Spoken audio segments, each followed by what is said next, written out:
Welcome everyone!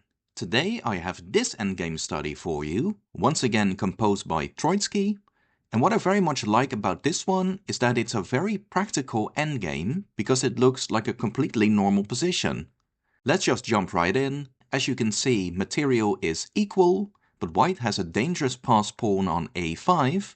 Black also has a pass pawn on h4, but certainly the a pawn is more dangerous at the moment.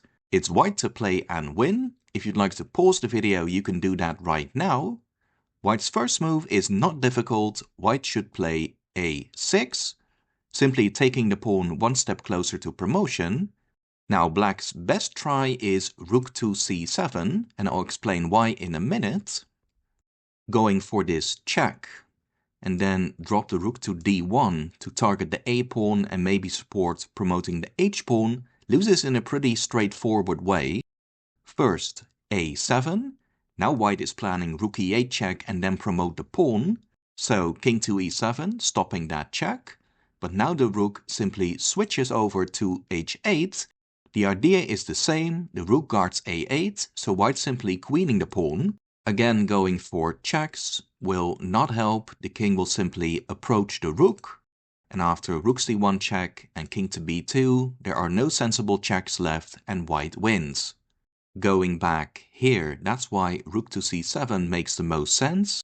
Now the rook will target the pawn when it reaches a7, and if white plans to go rook e8 check, then black can go rook to e7 to prevent that. White goes a7. Now again, rook e8 check and a8 equals queen is the plan, so rook to e7.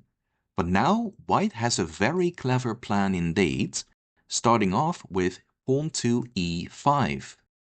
And you'll see that this move, believe it or not, will win black's rook. We'll look at black's other options in a minute. Let's first see what happens after pawn takes e5. Then the king will occupy e4. And you'll notice that the black king cannot access the 5th rank, because both the white king and his own pawn prevent him from doing that. Now watch what happens next.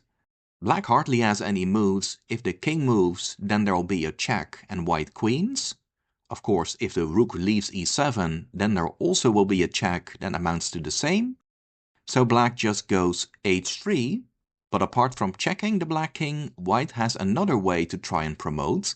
He can just move the rook out of the way and promote next move. And now you'll see why white's pawn move to e5 wins the black rook. Because black has nothing better than taking that pawn before it promotes, but now there is rook h6 check, and the king has no other choice than going to the 7th rank, and after the skewer, white wins the rook, and there is still time to stop black's pawn.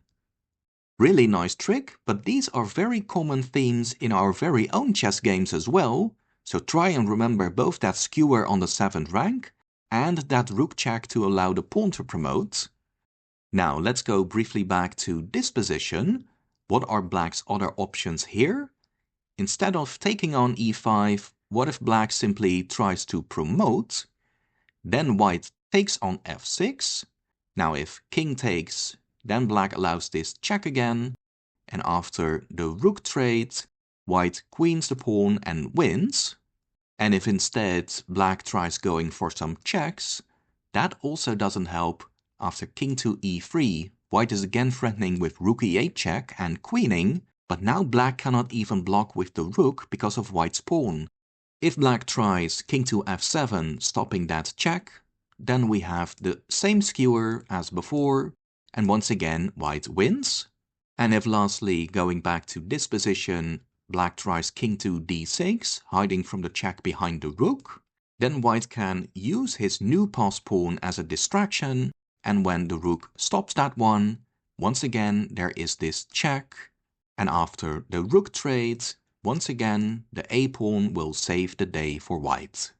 So black really had no way to save himself. Let me know in the comments what you think of this study. If you liked it, you would make my day if you'd simply like the video and consider subscribing to the channel. I'll see you guys again soon, and take care.